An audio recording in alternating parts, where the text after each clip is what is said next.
I think we need to bring this chapter to an end. Even as we were opposed to Miguna at that time, and I'm one of them, and I'm asserting that Miguna is a Kenyan. He has a right to come back to this country. The courts have ruled. We need to facilitate his return.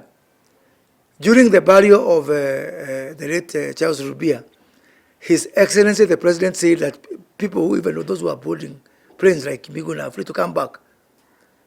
So how can we say with one hand that Miguna can come back, and then on the other hand, we issue alerts to all the airlines to say that he should not board the airplanes?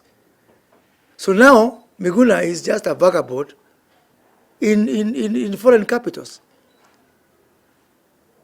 And there's nothing worse than a Kenyan or a person of any nationality undergoing such humiliation. There's nothing more reassuring than being back home, knowing that no matter what happens, finally you have got a home and a country